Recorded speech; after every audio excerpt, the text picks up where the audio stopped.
what's up? Welcome back din sa ating channel dito sa Mobs TV. Alright, so tayo nagbabalik muli mga kababayan. At ngayon ay pag-usapan natin, no, ito pong matinding ginawa ni Senator Risa Hontiveros mga kababayan. No? Dahil dito po sa kanyang ginawa ay talaga namang lumabas na yung kanyang pangil mga kababayan. No? At pati ang etong si Attorney Topacio, mga kababayan po, no, ay kanya na rin pong kinasuhan mga kababayan. No, maalala natin no nakaraan ay parang hinamon pa no nito nga si Attorney Topacio, ito nga si Risa Hontiveros, no, na kung saan kasuhan daw siya no ng libel mga kababayan. No, yan po ay nakita ko sa isang post. Hindi ko lang mailabas ngayon mga kababayan. No? Ewan ko bakit ayaw lumabas dito. Alright, pero syempre bago ang lahat, please don't forget to subscribe, like, share, at comment sa comment section at pa-click ang notification bell para ma-update kayo sa mga latest video uploads natin. Alright? Okay, so 1 view, 1 like po sana sa lahat po ng mga nandiyan sa ating channel, sa mga subscribers, sa mga followers natin. Isang like lang po sa ating video, malaking suporta na po yan mga kababayan. Okay, so eto nga ngayon mga kababayan, no, kinasuhan na ni Senator Risa Hontiveros, no, eto pong si alias Rene o si Michael Maurilio mga kababayan. At ang iba pang mga vloggers at kasama na nga po dyan si Attorney Topacio mga kababayan. Okay, so ating alamin yung balita na yan, no, mula po dito sa channel mismo, no, ni Senator Risa Hontiveros mga kababayan. Right, so huwag na natin patagalin, umpisa na natin. Let's go. Magandang umaga po sa inyong lahat. So ngayong umaga, naghahain naman po ako ng kaso dito sa Department of Justice Prosecution Service. Ayan na. Kaso po, isa laban kay Michael Maurilio at yung isa namang kaso laban sa 6 na vloggers. Sina Byron Cristobal, alias Panakbay, Crizette Chu, Chrissy Chu, si Jay Sonza, si Alex Distor, alias Tio Moreno. May isa pa. Si Jeffrey K. Eric Celis at si Attorney Ferdinand Topacio. Nako, ayan na mga kababayan. Umalag, no, etong si Senator Risa Hontiveros doon sa di umano'y hamon ni Attorney Topacio na siya po ay kasuhan ng cyber libel mga kababayan. Eto na mga kababayan, no, kinasuhan na niya. Alam niyo mga kababayan, no, hindi ako diyan kay Attorney Topacio. Alam niyo mo kung bakit? Sino ba yung mga inaabogado ng tao na yan? No? Cassandra Ong? Di ba? Yung mga inanuhan niya, inaabogado niya. Tama ba ako? Kung di ako nagkakamali, si Cassandra Ong, mga kababayan. Sino pa? Pastor Kibuloy, siya rin ang abogado. Diba mga kababayan, kung makikita ninyo yung pattern, no, nito nga si Attorney Topacio mga kababayan, no, titignan ninyo maigi, sino ba yung kanyang mga kliyente? Kaya wala akong tiwala dyan sa abogado na yan. Okay, so tuloy natin to. Ayoko magsalita ng baka makakasuhan din tayo. Tuloy natin. So ayon sa aking legal team, ang nararapat na kaso ay cyber libel. Dahil sa kawalang pakialaman nila kung totoo o hindi ang kanilang kinakalat. At mga dagdag na kasinungalingan pa na sinabi nila. Hindi lang actually ito mga kababayan, kasi sinasabi din ni Attorney Topacio, no, na may binayaran daw, no, na mga tawag dito, ng mga testigo, no, ito nga si Senator Risa Hontiveros at kasama na nga po diyan ito nga si alias Rene mga kababayan. Okay, so tignan natin dito sa isang video, tignan natin kung makikita ko mga kababayan. Ipapakita ko sa inyo no yung isang interview. Ito mga kababayan, okay? Dito sinabi ni Atty. Topacio yan mga kababayan. Matagal na raw nanunuhol ng mga testigo si Senador Risa Hontiveros ayon sa isa sa mga abogado ni Pastor Apollo Kibuloy. Di ba? Abogado ni Pastor Kibuloy mga kababayan. Diba? So talagang papanigan niya. No, ito nga testigo. Diba? Nakahanap sila ng butas. Yun yung ginamit nila. No, yung butas na yon na kung saan nagbabayad daw di umano ng testigo itong si Senator Risa Hontiveros. Diba? Ito. Ang detalye sa agenda report ni Francis Folve. Have not been informed of the status. Patas na investigasyon. Yan ang panawagan ni Attorney Ferdinand Topacio, abogado ni Kingdom of Jesus Christ leader Apollo Kibuloy, matapos maghain ng cyber libel complaint ni Senator Risa Hontiveros sa National Bureau of Investigation. Humingi ng tulong ang senadora sa NBI. Patas na investigasyon? Patas na investigasyon daw mga kababayan? Ano sa palagay ninyo? Patas daw.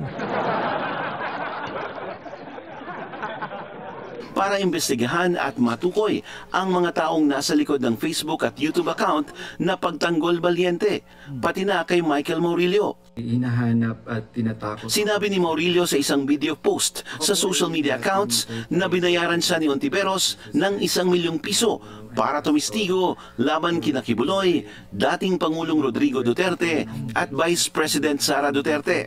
The NBI should investigate not only whether or not his witness was lying, but whether or not there is truth to his allegations in order to make it fair. You were saying a while ago. Hindi lang yun mga babayan Dapat din maimbestigahan ng NBI kung sino ba yung vlogger na yan mga babayan Yan yung Valiente na yan mga babayan. Diba? Yung pagtanggol Valiente, yan dapat yung unang tutukan ng NBI. Pagka natutukan na ng NBI yan, na-trace nila kung sino yung pagtanggol Valiente na yan mga babayan. Doon mauungkat kung sino nasa likod.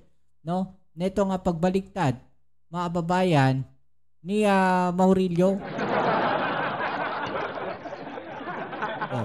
Humihingi sila ng investigasyon sa NBI. Pagka ito natumbok mga babayan, laglag na talaga kung sino nasa likod niya. Diba? Imagine ninyo, bago in-upload yung video, bagong gawa lang yung YouTube channel. Ang tibay. Diba? Parang parang ang lumalabas, parang yun talaga ang purpose ng YouTube channel na yun. Yung paglabas ng video na yun. Obvious na obvious Tumistigo laban kina Kibuloy, dating Pangulong Rodrigo Duterte at Vice President Sara Duterte. The NBI should investigate not only whether or not his witness was lying, but whether or not there is truth to his allegations in order to make it fair. You were saying a while idagdag na natin doon yung sa investigation, yung pag-iimbestiga doon sa YouTube channel tsaka kung sino nasa likod. Diba? Kulang yung sinabi dito ni Atty. Topacio. Bagamat ayaw husgahan ni Topacio ang dating Senate witness na si Maurilio kung nagsisinungaling o nagsasabi ba ito ng totoo, kailangan din anyang tingnan ang sinasabing pattern sa umano'y panunuhol din noon ni Hontiveros sa mga testigo sa iba pang kaso. Naanoan niyo yun? Ayaw niya husgahan yung state witness na yon, si Michael Maurilio, mga babayan. Pero, ang tinarget niya rito, si Risa Hontiveros. Alam niyo yun, nakikita niyo yung segue. Diba? Wag nating husgahan yung yung si Michael Maurilio dahil sa pagbaliktad niya, Tignan natin yung pattern ng panunuhol ni Risa Hontiveros. Nakita niyo yung segue. Mga kababayan, biglang liko biglang liko yung kanyang sinasabi. Ang galing And the second would be with respect to the Farmally case, where a certain Mark Clarence said on video, on record, that he was bribed by Senator Ontiveros with electric bikes and certain amounts of money to testify falsely against executives of Pharmally. Panahon Diba? Yun yung sinabi nila. No, yun yung ginamit nila dito kay napanlaban dito kay Senator Risa Hontiveros. No, yung gamitin yung mga testigo na yan. Mga babayan. No, kumbaga may testigo, no, itong si Senator Risa Hontiveros laban po dito kay Pastor Kibuloy. No, ang ginawa nila, ito lang naanuhan ko lang, naisip ko lang bigla mga babayan. So siguro, no, hindi sigurado siguro ang ginawa nila, no, gamitin din natin yung testigo na yan laban kay Risa Hontiveros. Pabaligtarin natin yan. No, siguro, no, ganun yung naging strategy mga babayan. Kaya yung Maurilio bumaliktad. Bakit kaya bumaliktad mga babayan? Ano sa palagay ninyo? Bakit bumaliktad ang Maurilio kay Senator Risa Hontiveros? Anong meron? naanya para may maghain ng ethics complaint laban sa senadora. Sa pagkakaalam ni Topacio, wala pang kumakausap kay Maurilio mula sa kampo ni Kibuloy matapos bawiin ng dating Senate witness ang kanyang mga pahayag noon laban sa KOJC leader. It appears to have been spontaneous, but of course, if someone who recants, let us be candid here. If there is a witness who is doing an act that is favorable to your client, it is natural to extend help and assistance to that particular witness. Sa usapin naman ng impeachment complaint laban... Ayan mga babayan wala daw Wala daw, parang walang kinalaman. Tuloy natin yung Senator Risa. Po ito kaso ng fake news. Dear colleagues, ito ay sistematiko at sadyang pag-atake pati sa mga witnesses, mga taong naglakas loob sa kabila ng kanilang takot na sabihin ang kanilang katotohanan. Diba? Naanuhan nyo yung sabi ni Senator Risa. Ganon din yung parang naging idea ko mga babayan. Yung iniisip ko na yung mga witness na yun din yung gagamitin nila laban kay Senator Risa Hontiveros, para masira yung kaso, yung kaso laban kay Pastor Kibuloy, kay Duterte, at saka kay kay Vice President Sara Duterte. So yung testigo na yun, mga babayan, yun din yung kanilang ginamit na armas laban kay Senator Risa Hontiveros. Diba? Ang galing. Sinusubukan nilang ibaon ang mga totoong kwento ng mga taong ito at ng mga taong tumutulong sa kanila. Pero ibahin niyo ako. Hindi nila pwedeng gawin ito sa mga taong ito. Kaya po, ihinain na po namin ngayong araw ang mga kasong ito. Ayan na. Open questions po?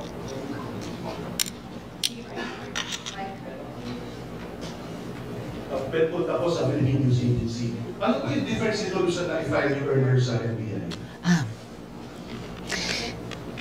Yes, sir. Yung inihain ko sa National Bureau of Investigation nung nakaraang linggo ay isang reklamo na naghihingi sa kanila ng dagdag na investigasyon sa kinaroroonan at katayuan ni Michael Maurilio, lalo na dahil sa huling messages niya sa opisina ko na kinidnap daw siya at bihag ngayon sa Glory Mountain ng KOJC at humihingi pa nga ng rescue. At sa reklamong iyon, yun na nga mga babayan, Yun nga, diba?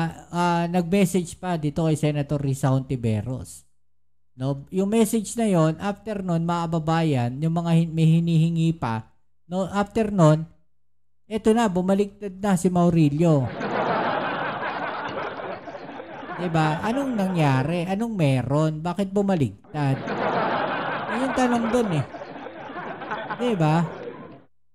dagdag na pag-alam sa provenance ng video na iyan. Sino yung mga tao o mga grupo sa likod ng pag-produce at pagkalat niyan. Kaya pati yung mga 100 ng vloggers nung nakaraang linggo ay hiningian ko ng dagdag na investigasyon. Ito ngayong umaga ay mga formal na kaso na ng cyber libel. Laban dun kay Maurilio at dun sa 6 munang mga vloggers.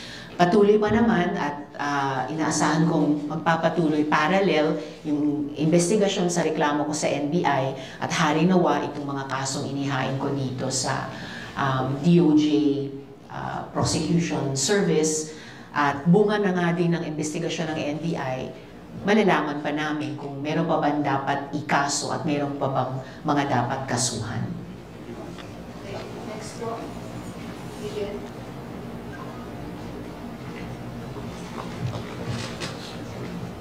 Good morning po. Jane Bautista from Inquirer. Ma'am, since nag-file po kayo last week sa NBI, meron na po bang info yung police investigation about sa kidnapping? Or may natanggap na po ba kayong any update from them?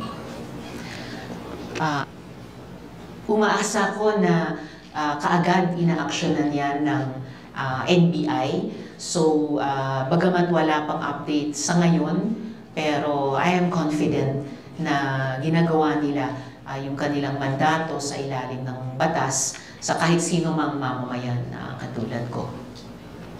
To put it on the record, kailan niyo po last na na-contact si Nigel Maurilio? Yung huling komunikasyon niya sa opisina namin ay noong June 22 at 23. Doon siya humihingi ng rescue dahil kinidnap daw siya at bihag nga sa Glory Mountain ng KOJC.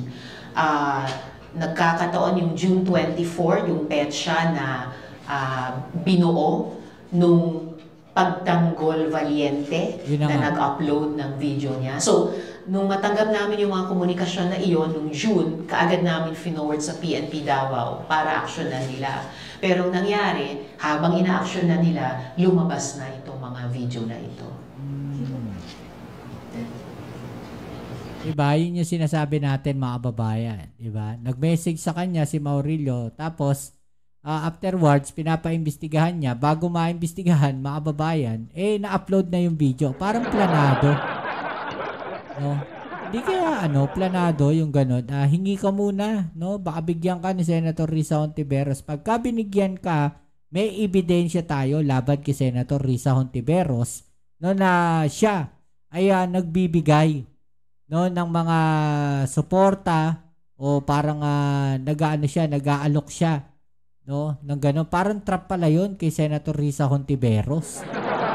No? Na pagkasakaling may ibinigay siya, binigay niya yung hiniling. Kunyari, humingi ng laptop, mga babayan. No? Magiging yun, magiging ebidensya, no, laban dito kay Senator Risa Hontiveros. It's a trap. Buti matalas. Diba, Senator Risa, hindi niya binigyan, pinaimbestigahan. Problema, sa Davao daw siya humingi ng tulong, mga babayan. No? Tapos biglang lumabas yung video. No?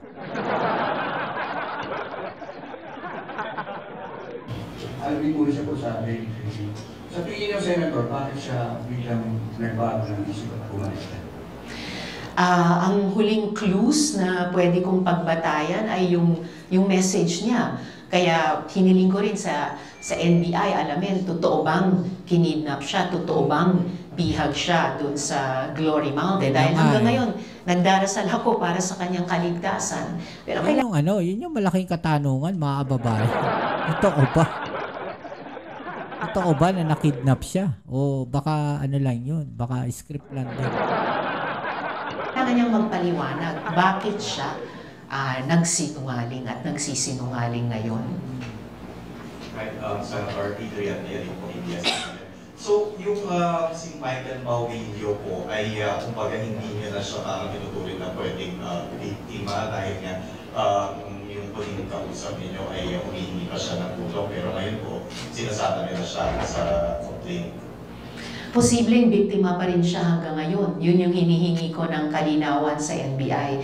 Pero malinaw din na gumawa siya ng video na in-upload at pinasisinungalingan, hindi lang ako, kundi pinasisinungalingan pati yung higit 100 pang mga witnesses, katulad niya dati, iba pang mga witnesses laban kay Apollo Kibuloy at kay OJC.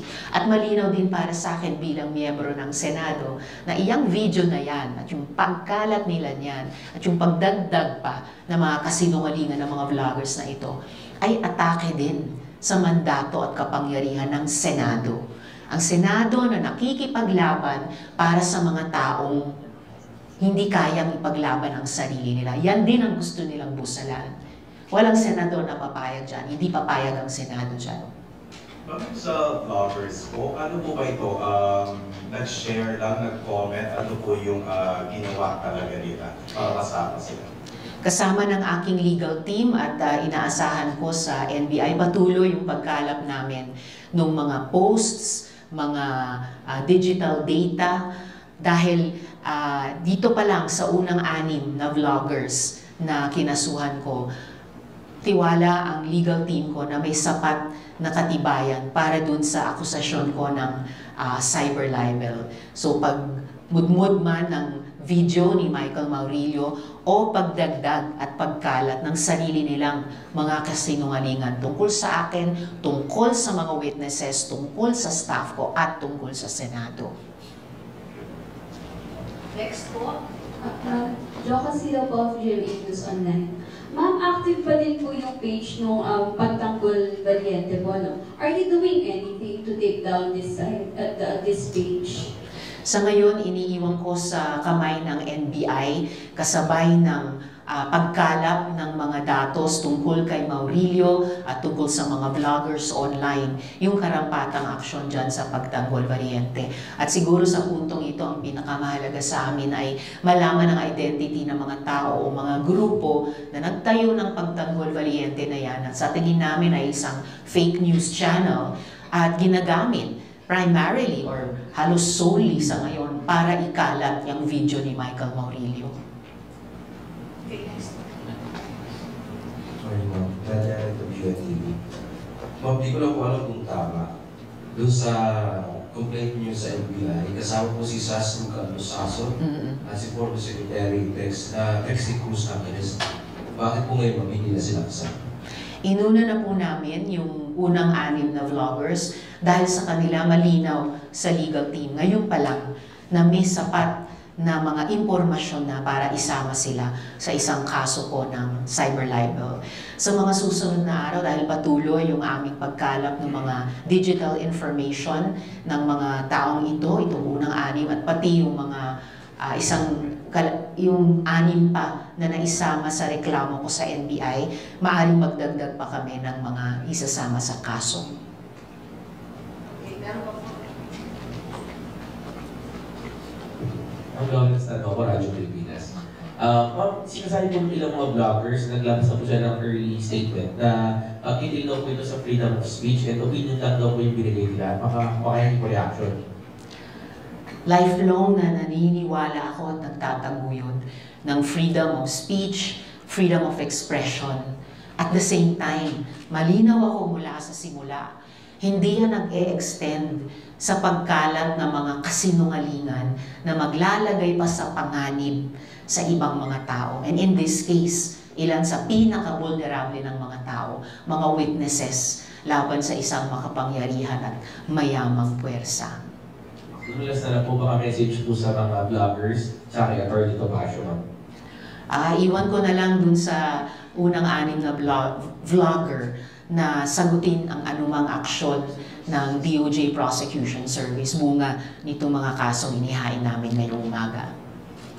Alright, so yung mga kababayan, no?